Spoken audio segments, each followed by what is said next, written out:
चल चल, हे आमचं धरण आहे.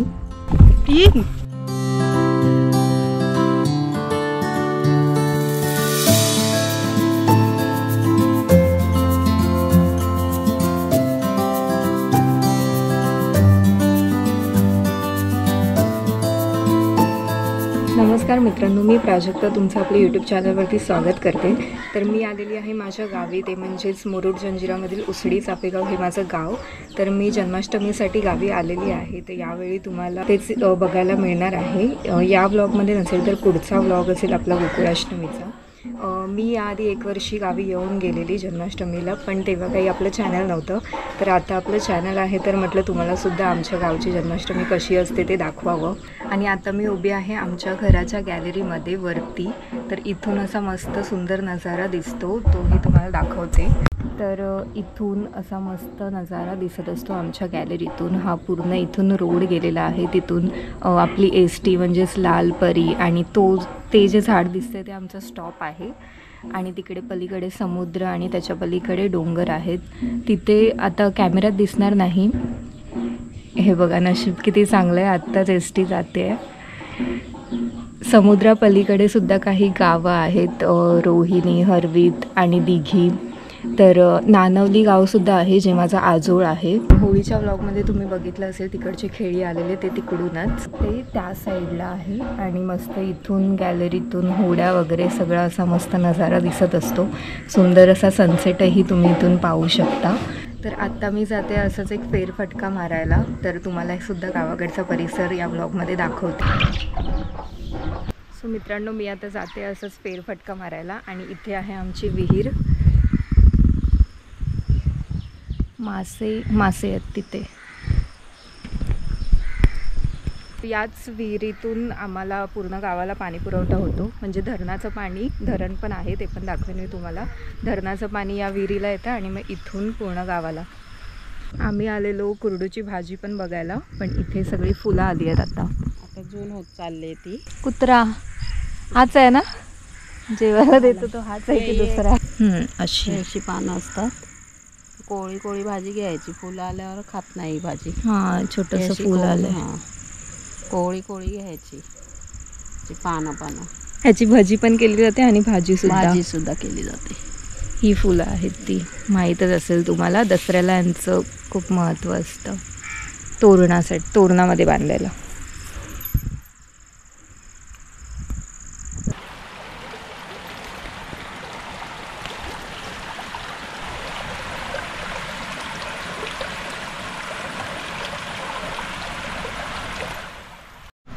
आणि या तेरडा,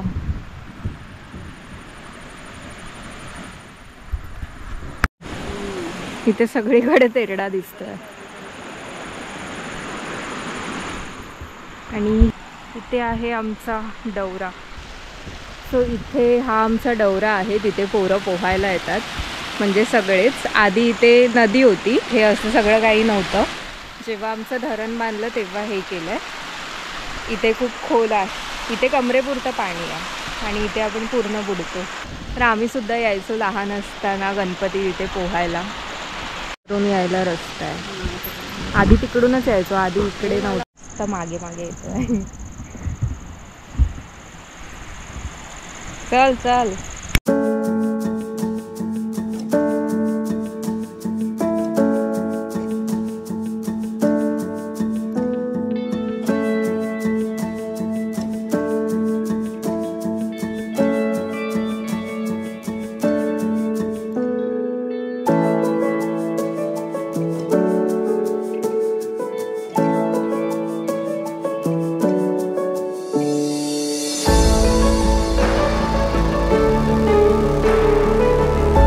सगळीकडे आपल्याला तेरडा बघायला मिळतोय.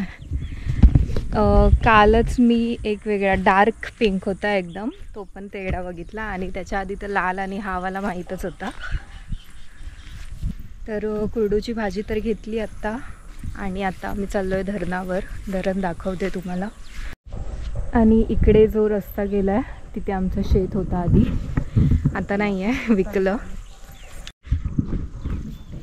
अजून पण मम्मी घेतेच आहे भाजी. आणि फायनली आम्ही पोचलो आहे धरणाच्या इथे. भरलाय बघ किती.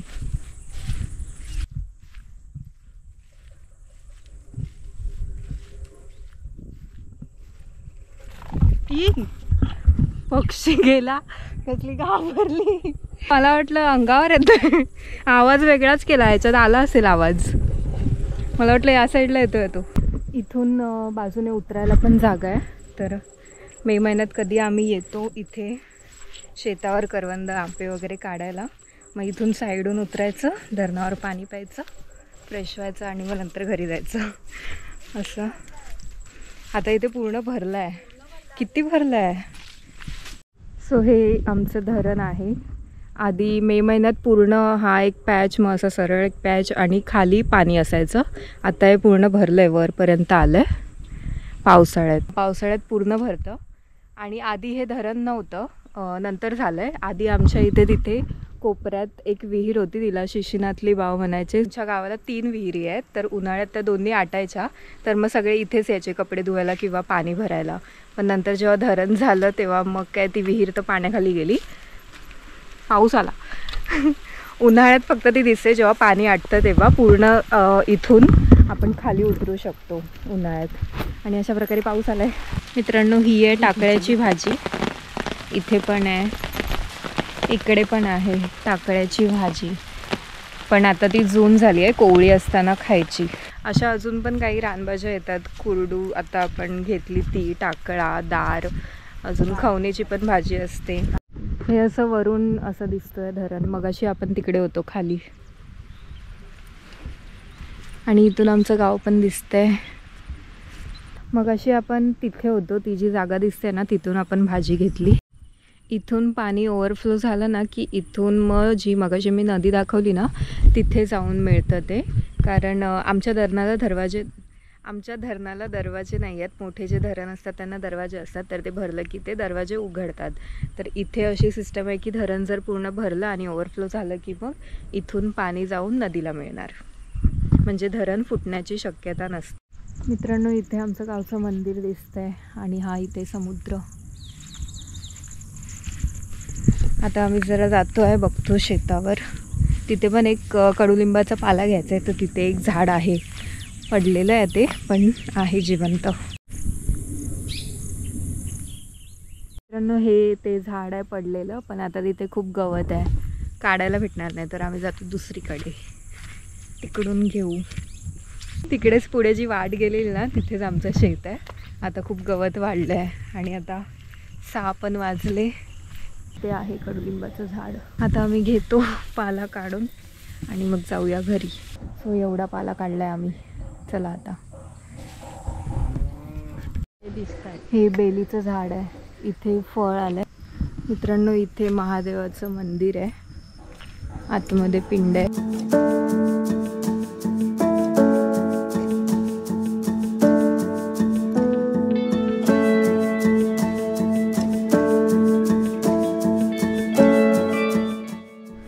मित्रांनो, आज आपण जी भाजी आणली कुरडूची, त्याची मम्मी वडी करून दाखवणार आहे. तर आता ती आपल्याला धुवून चिरायला घ्यायची आहे.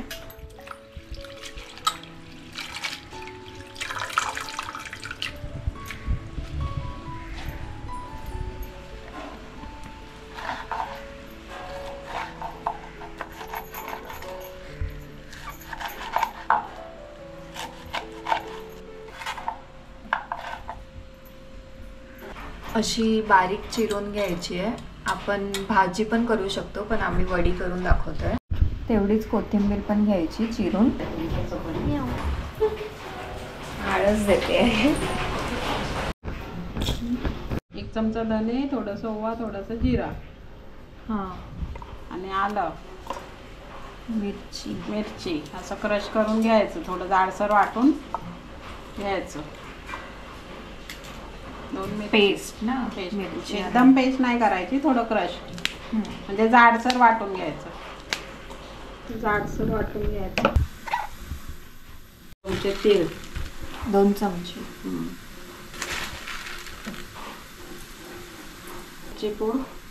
मिरची पूड आपला घरचा मसाला चमचा,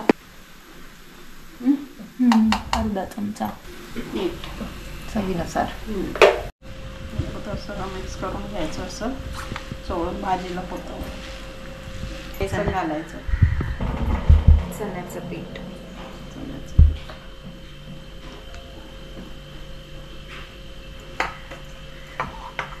मिक्स करायचं. अजून थोडं बेसन लागेल, त्याच्यात लागेल तसं बेसन घ्यायचं आणि त्याच्यातच मिक्स करायचं. वेगळं पाणी नाही टाकायचं. आणि भाजीला आणि कोथिंबीरला थोडं पाणी असतंच. कांद्याची भाजी करतो ना तसंच. कांद्याचं कसं कांदा चुरून आपण त्यात बेसन टाकून लागेल तसं बेसन टाकतो. असा गोळा तयार झाला पाहिजे. आता ताटाला तेल लावून घ्यायचं आणि त्याच्यात थापायची.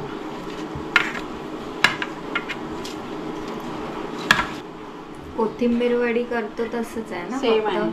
ह्याच्यात ती कोरडूची भाजी टाकली. सेमच आहे. कोबीची भाजी टाकली. थोडंसं हाताला तेल लावायचं.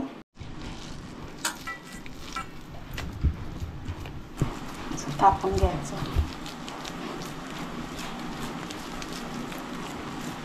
पसरवून घ्यायचं ताटात.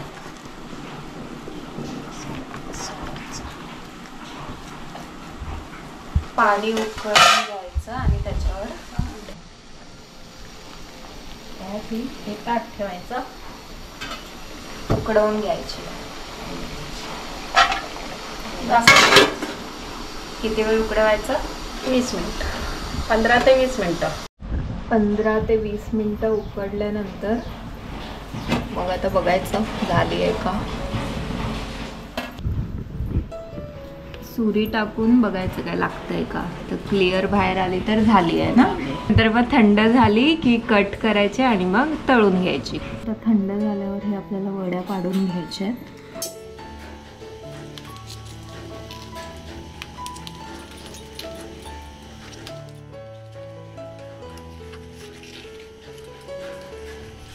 असं तुम्हाला हव्या तशा शेपमध्ये तुम्ही करू शकता.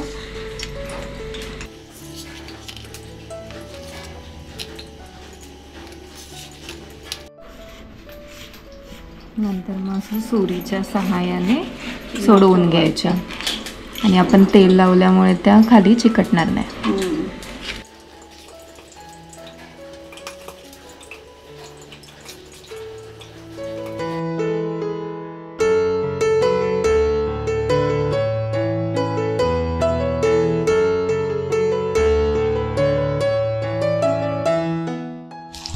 तेल असं कडकडीत टाकलं की त्यात वड्या सोडायच्या आणि चांगल्या अशा खुसखुशीत होईपर्यंत तळून घ्यायच्या. गोल्डन ब्राऊन झाल्या की काढायच्या.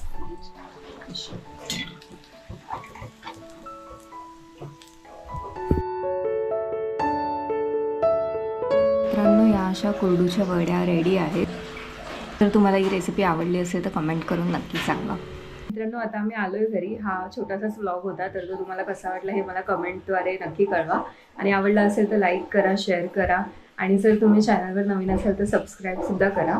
आणि आता पुन्हा भेटू नेक्स्ट व्लॉगमध्ये, जो की असेल गोकुळ अष्टमीचा. तर आता पुरतं बाय बाय.